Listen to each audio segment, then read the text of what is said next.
Hi, everybody. Welcome to the Jimmy Dore Show. I'm here with the miserable liberal and comedian Dave Reinitz. Hi, Dave. I'm miserable. Morning, Jimmy. All right. Morning, sunshine. That's my CNN move. Robin Meade. Good morning. So you remember this, James Clapper? He famously said this. So what I wanted to see is if you could give me a yes or no answer to the question, does the NSA collect any type of data at all on millions or hundreds of millions of Americans? No, sir. It does not. Not wittingly. There are cases where they could inadvertently, perhaps, collect, but not wittingly. So the tell here is when he's scratching his head. Yeah. That's the tell.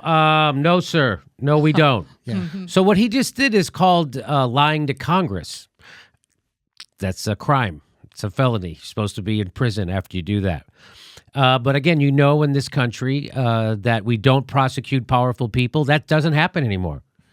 That just doesn't happen. We didn't do it with Nixon, right? We didn't do it with we tried to do it with Iran-Contra. Nobody. It was really bad. They really punished those guys. Oliver North got a TV contract out of it. Yeah. He became a millionaire. The banks all illegally or criminally crashed our economy. Nobody goes to prison for it. There's a torture report. We invaded illegal countries. Nobody goes to prison for it. We ordered torture to cover it up. Nobody goes to prison for it.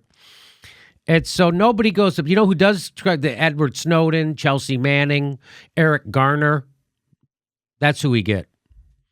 Or maybe the journalists who try to tell you about it. We get them. We also get them.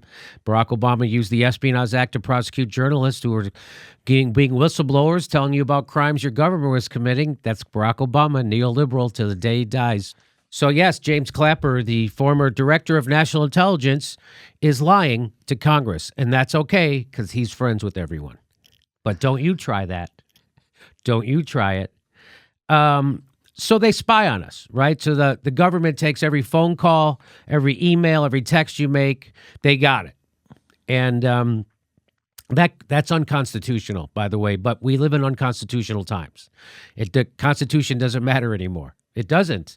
So they were reauthorizing the bill to screw us over.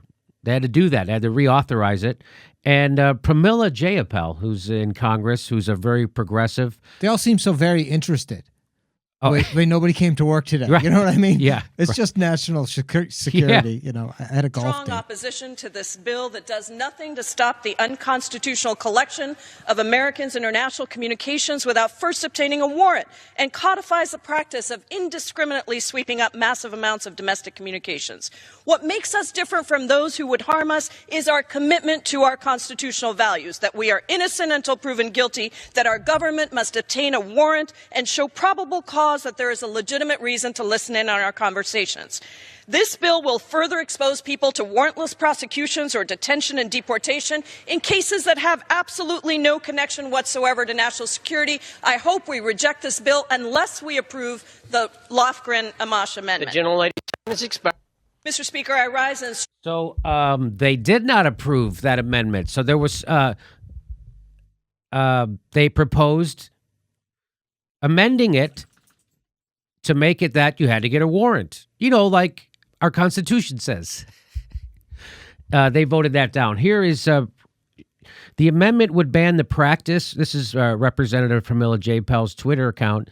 She says the amendment would ban the practice whereby officials at the NSA, the FBI, and other security agencies without a warrant search for and read private messages of Americans that the government incidentally swept up under the 702 program. So it just basically goes back to, hey, if the government wants to read your emails or inspect your personal papers, they need to get a warrant, like normal, like it says in our Constitution. Guess what our representatives did? They voted that down. You know why? Because they don't represent you. Nancy Pelosi doesn't represent you. She represents Booz Allen. Who's that? That's one of the big companies taking all your data. They're making billions of dollars collecting your private data. That's who Nancy Pelosi represents. That's who the Democrats represent. Don't be fooled. They don't care about you, your privacy, the security of this country, nothing. Nancy Pelosi cares about her donors continuing to make billions of dollars, even though it's unconstitutional, to the hilt. She doesn't care.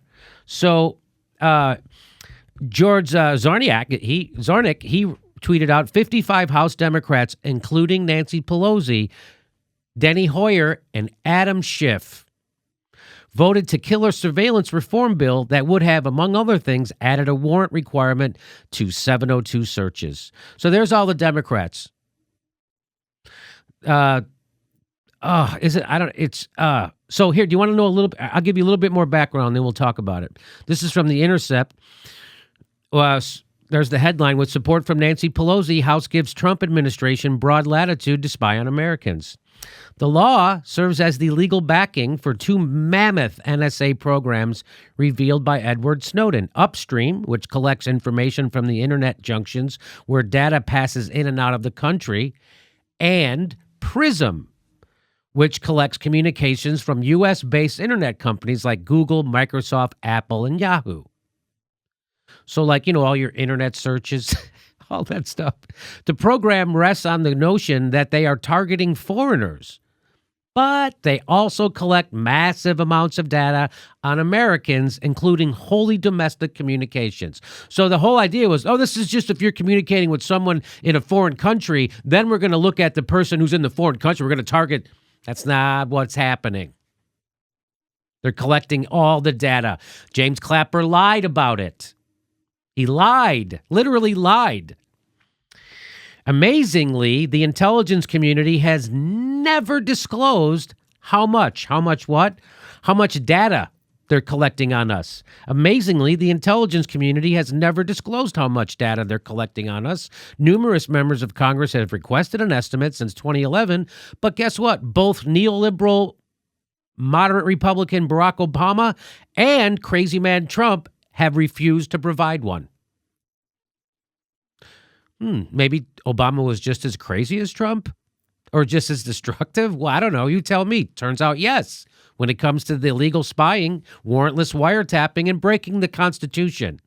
They're in lockstep. Obama's in lockstep with Trump. Not only that, but Obama handed it off to Trump and expanded surveillance powers right before he left office. So if Trump is really an existential threat, like everybody says, why wouldn't you want to take away his powers to spy on everybody? Because that's how J. Edgar Hoover kept his...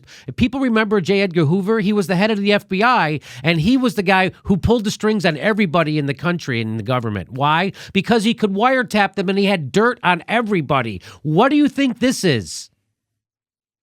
What do you think this is? You're giving Trump the ability to wiretap everybody warrantlessly. Look at their emails, collect whatever it is, and screw them. You're handing that over to Trump. So when they tell you that Trump is an existential threat, Nancy Pelosi, Steny Hoyer, and Adam Schiff are bullshitting you at the top of their lungs. They're lying to you. They're not lying to Russia. They're not lying to Fox News. They're lying to you, the American citizen. They're liars. When they say if Trump is such an existential threat, why wouldn't you try to limit his power? Why would you vote to give him all this power? Because you're bullshitters. That's why. Because you're against Trump because it looked like he wasn't going to go along with the military-industrial complex's warmongering. But now he is. There's a little bit more to this. The bill also consolidates the FBI's legal authority to search those communications without a warrant. You're handing that over to Jeff Sessions and Trump. Right now, they handed that over to Jeff Sessions and Trump. Under current rules, the NSA shares certain kinds of information it collects under Section 702 with the FBI, whose agents can then search it in the course of investigating crimes unrelated to national security. In a secret court hearing in 2015, a lawyer for the Justice Department compared the frequency of those searches to the use of Google. Unfortunately, 55 Democrats, led by Representative Adam Schiff, lent their support to legislation and implicitly signed on to the racist, xenophobic language used by the intelligence committee majority that expands domestic surveillance and gives reason for every American to be fearful of their government. A swing of just 26 Democrats would have defeated the measure. That's activist Daniel Schumann said that. So that's what's happening. The Democrats just sold you out again. Just sold you out again. They sold out the DACA people before Christmas. They sold everybody out on the Pentagon budget. They sold everybody out on that. That's including Elizabeth Warren. And now here we go, more for it. And they're all voting for Trump's cabinet of picks. They're with him. So let me throw it over to our guest, Dave Reinitz. Dave, there you go. Nice job on resistance. Ha! Yeah. And, the fact that it's 26 Democrats means that there were Republicans that voted against this. So again, the name doesn't mean as much as we may think it means in terms of what party you're going to. Right. So it's just, and the fact that they compare it to Google is so illustrative of the power that they have. And so, yes. So my understanding of that means that they can just type into a search engine, hey, Americans who did this, yes. Smoking weed, whatever it is. And all of a sudden they're just going to get search results and, okay, let's fuck with this guy. Let's fuck with, that guy subscribes to Jimmy Dore. Yep. Oh, that guy does this. Yep. That guy, it's not good. I mean, people forget J. Edgar Hoover. People don't realize you're giving this to Trump, who everyone on the left, center, and center right agrees is a megalomaniac and unhinged and a danger. Why don't we just give him the power to warrantly spy on everybody? And then use that against them. Give it to Jeff Sessions' Justice Department and the FBI and Trump. And if we're really so scared of Russians hacking in, they can hack into this.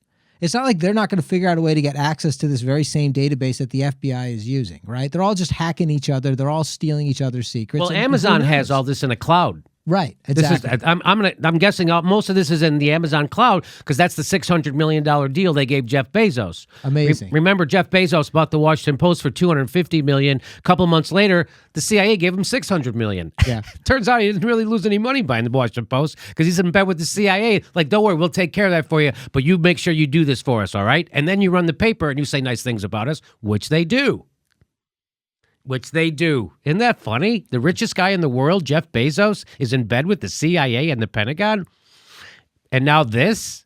And Jeff Bezos is the one storing all this information that's being taken from you unconstitutionally. The richest guy in the world, who also, by the way, has all your data. Half of all internet purchases go through Amazon. 51% of homes in America have Amazon Prime. Jimmy, if only there was another program that wouldn't. Oh, yeah. We actually had Bill Binney on this show, and he talked about that. And I found one of his quotes that he said, I knew the dangers, so I built in protections, and that was for thin thread. And you could still find the bad guys with those protections in it, but that wasn't what they wanted. So they took those things out. Yes. So what Bill Binney, who's an NSA whistleblower, was on our show, what he told us was that he invented a thing called thin thread, which is a metadata gathering and analysis, but he did it in a way that's constitutional. He designed a system which was unbelievably complicated, which matched every cell phone in the world with other cell phones. He then pioneered this new metadata analysis so he could predict things. He would have predicted 9/11 had they been using thin thread. The important thing about thin thread is it kept everybody's identity secret. So it didn't violate the Constitution. They got rid of that. Why? So they can give billions of dollars to Booz Allen and whoever else is collecting the data at a private company in the United States. That's why they did that, for billions of dollars. And they got rid of Bill Binney's plan, which was better. It was better, more elegant, and cheaper. Way cheaper. And it kept your identity private. And we just found out they don't want to keep your identity private. You know why? Because they want to do a J. Edgar Hoover on your ass. So if you want to if I want to organize a protest against Wall Street, they're going to have my data. They're going to fuck me. They're going to go, oh, guess what? We have all your internet searches. Guess what? We're going to smear you. We're going to blackmail you. I'm going to give all this data to a newspaper guy who's working for the CIA who's going to write a column about how fucked up you are. That's how it works. That's how it works. People go, is that a conspiracy? Why would we need a spy agency if there weren't conspiracies happening? That's why you have a spy agency, to crack conspiracies. Why is conspiracy such a negative term? Because the CIA invented conspiracy theorists so it could shut down people who are onto their shit. And it works like a fucking charm. This bill is a conspiracy. Yes. That's what it is. This It's a bill bunch is of people working together to create a reality that they want. Yeah, they're conspiring to fill the pockets of private contractors who are going to collect all your data with billions of dollars. And they're conspiring to take away your constitutional rights, and they're conspiring to make it look like they're doing it for you. And they're not. And the only basis for this is, making sure that they're keeping you scared. That's You know right. what I mean? This is just a giant taking your shoes off at the airport This is moment. right. This is ISIS they're cutting people's heads off with knives. We have to drop 20,000 bombs. Why don't we drive 20,000 knives? So here, and of course, the mass media goes right along with it. The establishment media, which is why we have a show. Here's the New York Times talking about Chelsea. This is how they treat. By the way, I don't know if you remember, they're supposed to work together to release a lot of this stuff that Chelsea Manning uncovered. New York Times originally was working with WikiLeaks and Chelsea Manning. Did you know that? They were originally going to do all this together until the Bush administration told them better not. And so here's just some of the stuff. I'll read you some of the stuff. The New York. This is their Twitter feed, New York Times opinion. On the left, self-defeating embrace of Chelsea Manning as a civil liberties heroine. That's the first one. The second one says, not since Vogue ran a piece about Asma Assad has it celebrated such a morally compromised figure as Chelsea Manning. This is the New York Times. There's another tweet. Chelsea Manning put hundreds of lives at risk, but the left embraces her because she is a transgender celebrity. That's from the fucking New York Times. This is your resistance? Oh, how are we going to resist Trump? Everybody better get a subscription to the New York Times. Remember that? You mean the newspaper that fucking fired Chris Hedges when he told the truth about the Iraq War? And the same one that led us into the Iraq War? That newspaper? That's your resistance? The same newspaper that shits on heroes? Truth tellers? Whistleblowers? This is the New York Times slandering a fucking whistleblower who was tortured for the crime of informing the American people about the war crimes their government was committing in secret. And the New York Times wouldn't tell you about them. Guess who had the balls to tell you about them? Chelsea Manning, ironically. And WikiLeaks. Guess who didn't? The New York Times, the one who led us into the war, didn't have the balls to tell us the truth about the war. In fact, they fired people who did tell us the truth about it, like Chris Hedges, and then they slander and smear people who expose crimes in the war. That's what the New York Times is. Now you know why we have a show, and now you know why they're shit. There's more. Let's see what the next one is. Vogue is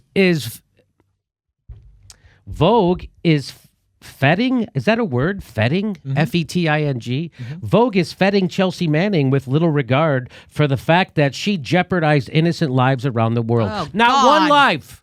Not one life could they ever point to. This is just the New York Times doing propaganda. Let's remember what Malcolm X told us.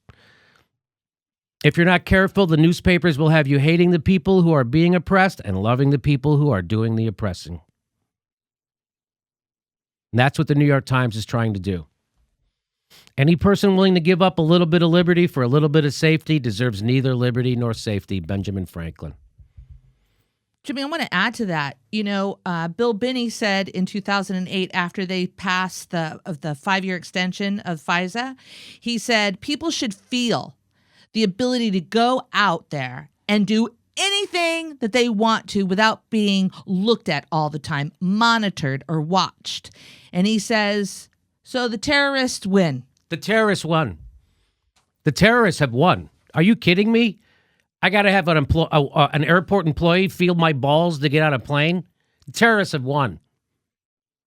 And now the government spies on you against the Constitution, and the establishment media, establishment politicians all go along with it. Isn't that hilarious? Who's this Ben Franklin guy? Can we get him to run? Maybe we should get Ben Franklin to run for something. I don't know if he could. Maybe he wasn't born here. Can't be a president. He's from Kenya? I think he's from Kenya. Can you be a president? All right.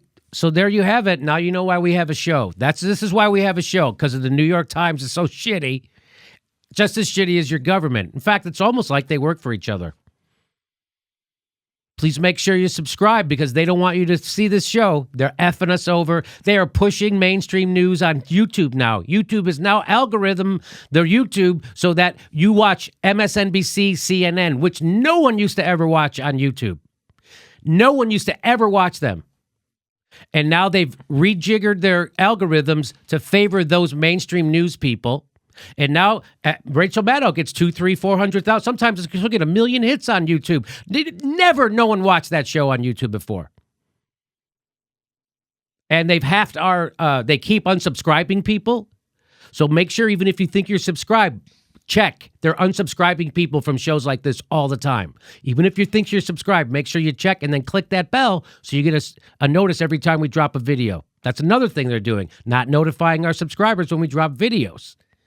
So we really need your support to help this going, keep this going. So make sure you subscribe. Come see a live show February 16th in Burbank, California. That's the next live Jimmy Dore show. Link's right there. Or become a patron. We give you extra hours of material every week. Thanks for your support.